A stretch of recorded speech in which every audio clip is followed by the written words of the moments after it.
In a big city in China, Sister Kelly and Molly Lin go through their everyday routine, unaware that their mother Mrs. Lin has hidden cameras in the house to keep an eye on them at all times.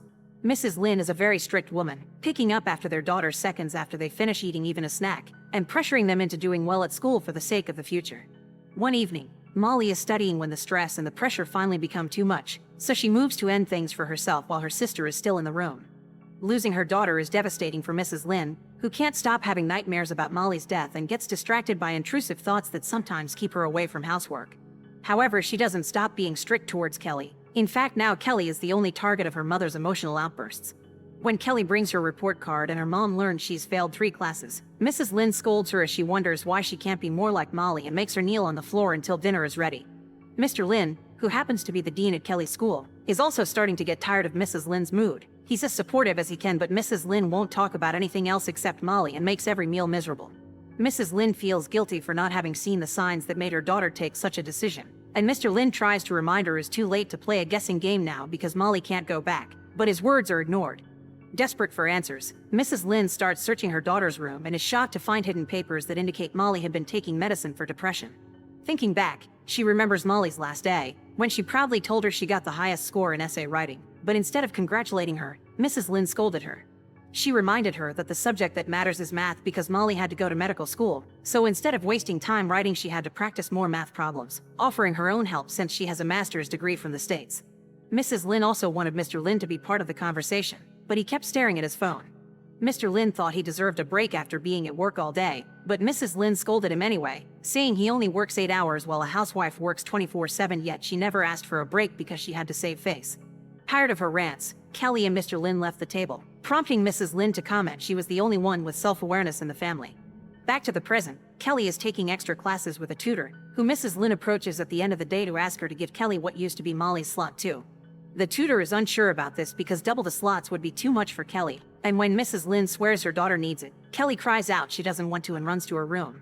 As soon as the tutor is gone, Mrs. Lin goes after Kelly to yell at her, calling her useless and accusing her of wasting her parents' money. She reminds Kelly she could have been a professor too if she hadn't become a mother, and Kelly snaps back, telling her she never asked to be born. Offended, Mrs. Lin stomps out of the room, leaving Kelly to have a breakdown on her own. Later, Mrs. Lin wonders if it had been a mistake to drop her career and depend on Molly for the future. She also tells her husband she went to school to pick up Molly's things and found a bunch of novels plus some letters for a boy called Shengyao thanking him for his support. She didn't know about any of these things, and Mrs. Lin feels like she didn't know her daughter. She also points out that Molly was very smart and she couldn't understand how she could do something so incredibly stupid. As Mrs. Lin wonders if she had been too careless, Mr. Lin interrupts her and tells the opposite. She had cared too much. This triggers another rant from Mrs. Lin, who hates her husband's implications of her being a control freak because everything she does is for the family's own good. An argument begins between husband and wife, which can be heard by Kelly from her room, keeping her from sleeping. At that moment, Kelly begins remembering another bad night she had a few weeks ago. Molly had been up studying until late, and Kelly could hear her sniffing, but Molly pretended it was allergies instead of crying. Molly also started wondering why she had to study so much, since at first she thought studying could get her what she wanted, but obviously it isn't the case after all. When Kelly mentions Molly already has everything and everyone likes her, Molly drops the subject and accepts to go to bed while cuddling her sister for comfort. The next day at school, Kelly is having the usual nap teens have in lunch break, but she's interrupted by a teacher that drags her to a study room. Molly used to come here on her breaks to study more, and Mrs. Lin has set orders that she wants Kelly to do the same. In this room, there's a locker that still has Molly's name, and when Kelly opens it, she finds some shocking papers that she decides to bring with her. Meanwhile, Mrs. Lin has discovered that Molly was seeing a psychologist behind her back and goes to pay her a visit. Dr. Zhao refuses to share any information about Molly's mental state because that's private patient information, causing Mrs. Lin to call her a bad doctor and leave in a huff. Afterward, Mrs. Lin goes home to search Molly's things again and suddenly remembers a lunch she had with another family a few months ago, where she told everyone about Molly's amazing achievements and how she would be a great doctor someday, which annoyed Molly a lot. Mrs. Lin's friend had a son named Zhishang, who told everyone about his latest research. He was working on a machine that would observe a person's daily routine, and based on that, it could accurately guess that person's thoughts and behavior. This would allow him to get actual memories that maybe not even that person wanted to face. Back to the present, Mrs. Lin goes to see Zhishang, who explains the machine is still in the trial phase because they have no human subjects to try it on, and nobody wants to volunteer because they would have to share many private things. Mrs. Lin wants him to use this machine on Molly to find out why she did something so drastic and hands him a USB stick with all the recordings from her security cameras. Now Jishang only needs a few days to create a model based on all this data. When Jishang contacts Mrs. Lin again sometime later, he has bad news. The information on the USB stick isn't enough. This only shows Molly's home life, which Mrs. Lin already knew about. To fully understand her, they need her other memories. Desperate for answers, Mrs. Lin gives Jishang permission to access Molly's body and put a chip in her brain to gain access to her neural activity.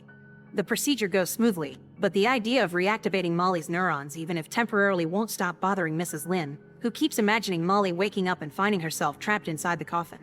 Later during dinner, Kelly says she's going out instead of studying because a tutor can't magically make her smart like Molly. Mr. Lin worries about her, but Mrs. Lin tells her she can do whatever she wants and leaves the table after announcing she's tired of dealing with her. The next day, a stranger leaves an envelope for Mrs. Lin containing a mysterious news clip. When Jishang is finally done with the recreation of Molly's mind, he connects the machine to Mrs. Lin, who chooses to first visit Molly's last day. The poor girl had felt horrible over dinner when her mother wouldn't congratulate her on the essay achievement, and later while she was studying, she kept hearing her sister laughing at some comic she was reading behind her school book. Feeling alone and hopeless, Molly couldn't take it anymore and moved to end it all. When the memory is over, Mrs. Lin remembers the news clip someone left at her house, which was about a short story contest won by Sheng Yao, the guy in Molly's letters. Still in denial, Mrs. Lin thinks he may be responsible for Molly's death and asks Jishang to let her access older memories, not caring about the warning on how living through Molly's depression may affect her own mood. The next memory she visits shows her the time Sheng Yao took Molly to a book signing event, where Molly got to meet her favorite author and share the facts she wrote as well. This author accepted to look at Molly's short story for the contest after the event was over, but in the middle of it, Molly got messages from Mrs. Lin demanding that she come home immediately. In the end, Molly never showed her story to the writer or sent it to the contest, and she left the event in tears. This incident makes Mrs. Lin more sure that Sheng Yao is to blame for Molly's deviance and decides to drop by the school to talk to him.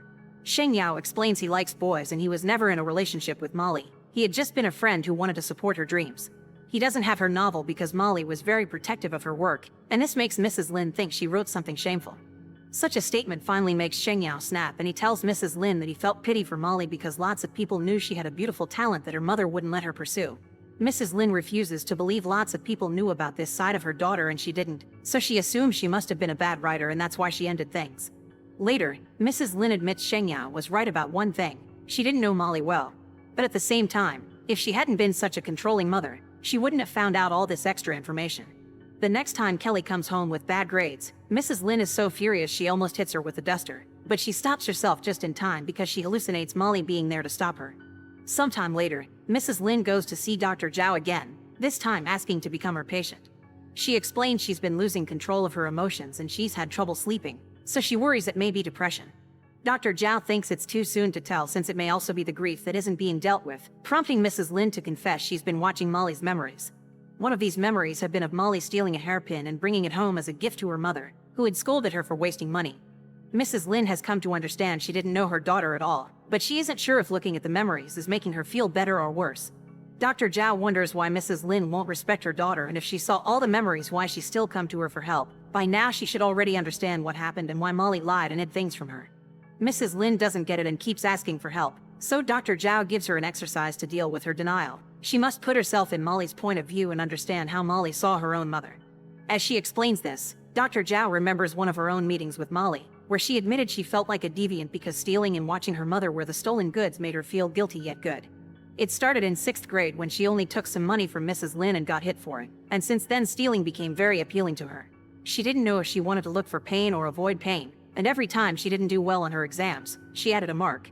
Dr. Zhao thinks Molly did that to take punishment, prompting Molly to confess she kept dreaming about Mrs. Lin finding the scars one day and apologizing for everything. Molly included all these things in her stories, which made her hurt more because she was exposing her emotional wounds. Dr. Zhao had told Molly to believe in her own talent and to share the novel with her family to see what happened, but Molly never dared. It's then revealed that the papers that Kelly found in the study room are Molly's story, which made her cry her heart out when she read it. Keeping Dr. Zhao's exercise in mind, Mrs. Lin goes to see Jishang again and asks to see herself from Molly's point of view. Finally, Mrs. Lin gets to experience what an authoritarian mother she had been. Even when Molly had been a small child and was saying silly things like wanting to be a cashier someday, Mrs. Lin would correct her to say accountant. Whenever she talked to her friends, Mrs. Lin would say having children was an investment. When Molly was in first grade learning the basics, she was already pushed into studying more. Mrs. Lin would act cold towards any gifts Molly made for her, and whenever Molly came home with good grades, instead of congratulating her, Mrs. Lin told her it was thanks to her mother keeping an eye on her studies and not to be too pleased with herself or she'd lose rank. Whenever Molly made a mistake, Mrs. Lin yelled at her. Whenever Molly asked for even a little cash, Mrs. Lin would scold her for wasting money and demand gratitude. All of Molly's memories of her mother were like that. Mrs. Lin yelling at her, pressuring her, deciding her future, calling her interests a waste of time, calling her an embarrassment, and threatening with hitting her if she didn't study. Overwhelmed by finally seeing the truth, Mrs. Lin removes the device from her head and finally admits it's her fault Molly is dead. She goes to see a cop and asks to be arrested, but this isn't something the police can cover, so they call Mr. Lin to ask him to pick up his wife. The next day, Kelly gives Molly's story to her mother, and Mrs. Lin gets to read the letter she wrote for the judges, saying her hard life didn't train her to write, yet it's also what inspired her to do so. Putting her painful memories on paper was Molly's hope to inspire and help others like her, but she also hoped her family didn't read this, especially her mom. This is why Sheng Yao entered her story in the contest under his name and won. After crying for many hours, Mrs. Lin sneaks into Zhishang's lab without his permission and turns on the machine to experience Molly's last day again. Her brain finally snaps under all the pressure of Molly's depression, making her remember Molly's birth at the same time she experiences Molly's last day under full pain. When Mrs. Lin opens her eyes again, she hallucinates Molly being there with her again, and she hugs the air as if that could truly comfort her. Make sure to subscribe and turn on notifications so you can watch more videos like this. Thanks for watching.